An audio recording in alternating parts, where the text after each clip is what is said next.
Mr. President. Senator from Mississippi. Mr. President, I rise today to highlight a growing crisis that threatens our farmers, rural communities, food security, and our national economy. I'm concerned that American agriculture and rural communities face very hard times. Many Americans are unaware of the stakes ahead. Here's the bottom line. American agriculture is in serious trouble, and Congress must act now with short-term assistance. That is not hyperbole. I continue to hear from producers in Mississippi and across the country that the numbers don't add up and the outlook is grim. Without immediate action, we risk losing not only farms, but also the rural communities and the food security they provide.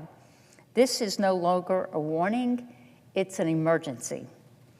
Over the past 3 crop years, rising input costs for seed, fertilizer, fuel, labor, and more have collided with falling commodity prices and high interest rates. Even with strong crop yields this year, many farmers are facing losing between $100 and $400 per acre. For a 2,000-acre farm, that's a financial hit in the hundreds of thousands and sometimes millions of dollars in losses.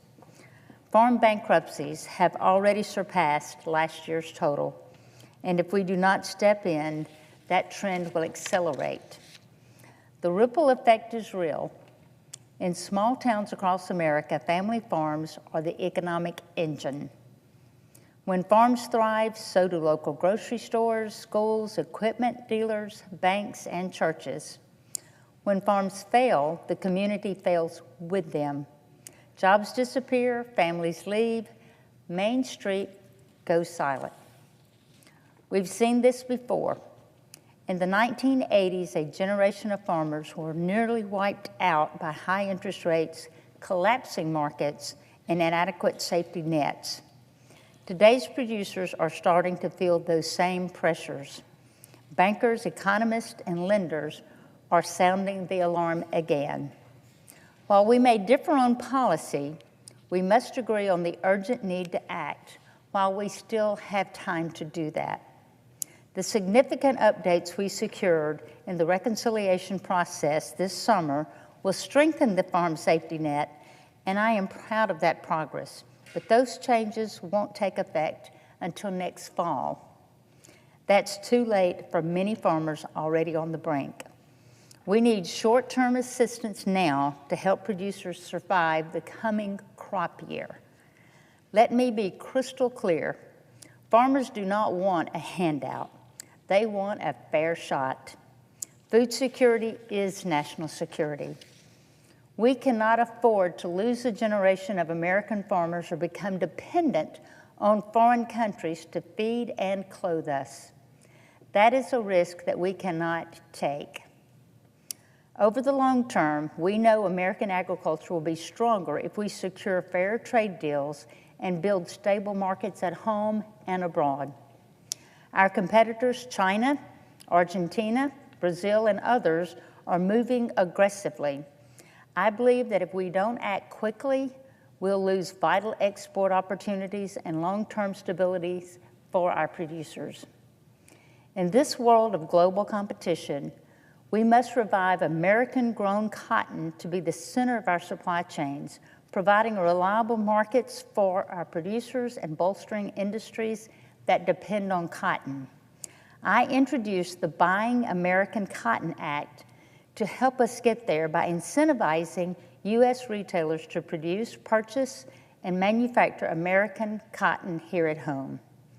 This legislation would help secure a resilient, self-reliant, and prosperous cotton industry for the future by reinforcing our supply chain, from farm to textile to market, and by reducing our reliance on cotton produced under forced labor practices and environmental destruction. I call on this body to consider this legislation as we seek long-term solutions to the problems that beset American farmers today. I'm encouraged by the bipartisan work underway to complete a 5-year reauthorization of the Farm Bill, which is long overdue. Last winter, we secured farm support funding, which was a lifeline for many of our farmers this crop year, but the crisis hasn't passed. Farmers are still facing impossible choices about whether they can afford to plant next year or even to stay in business at all. I fully support ongoing work to provide additional federal bridge funding before the end of the year to ensure more of our family farms can stay in business. We all represent different sectors of American agriculture, but the crisis does not discriminate. It spans commodities, regions, and party lines. What matters now is that we come together with urgency and with purpose. Our farmers are counting on us. It's time for Congress to meet the moment before it's too late. Thank you, Mr. President.